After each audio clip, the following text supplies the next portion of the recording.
Greetings, class, and welcome to Module 3.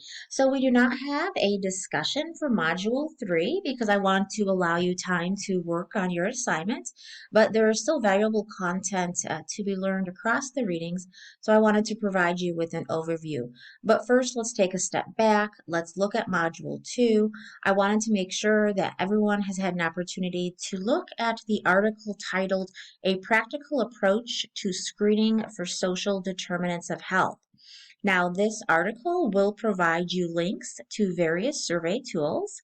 I have also provided you with links in the discussion forum for Module 2, but you might find this article more beneficial. So I want to be certain that everyone has had an opportunity to review that article prior to assignment completion.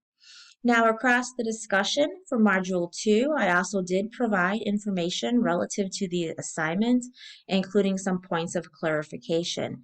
So I would encourage you to visit the discussion forum for Module 2 and continue to visit that forum because someone might ask a question later, and that question might help to clarify something for you. If you are having any questions about the assignment, please do not hesitate to reach out to me. And again, you can continue to ask questions across Module 2, and I will answer them. All right, so let's go ahead and move to Module 3.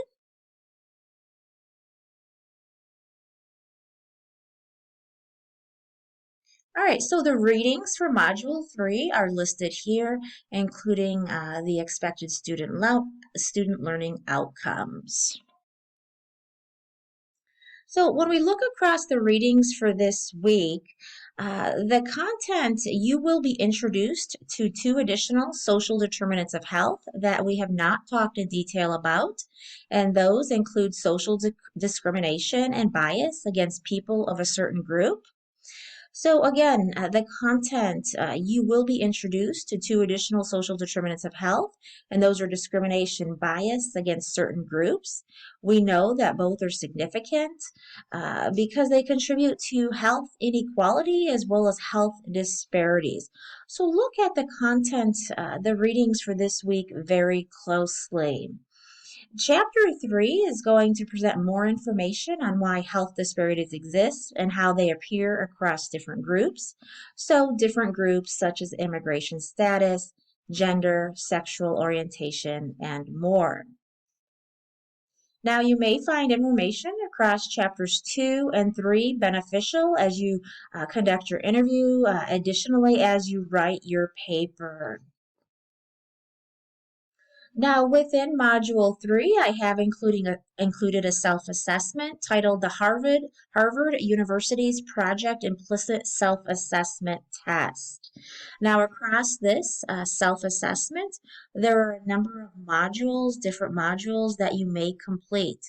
This self-assessment is not required, but I do highly encourage you to complete the assessment and those modules that you feel that you may want to confront more.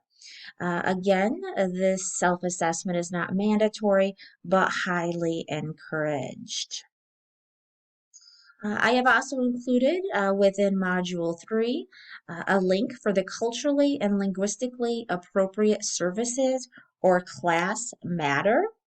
And now the class guidelines will provide guidance, I will say, on behaviors, attitudes, and policies that enable effective communication and across different cross-cultural situations. We know that that is significant because effective communication is paramount to reducing health disparities and improving health equality. So there's some very relevant and significant information when you click on the link titled Class Matter. I am also asking you for your assignment that is due this week to reflect on the class standards in some way or another. It's not necessary to provide a great deal of information. I simply want to know that you have dived into the documents, the guidelines, you understand their significance, you understand why you're there, and what pieces did you pull out to integrate across your interview.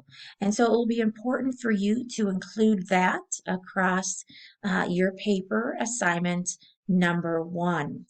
Again, if you have any questions or concerns, please do not hesitate to reach out to me. And I look forward to seeing you again online next week, and I look forward to reading your interviews. Thank you so much.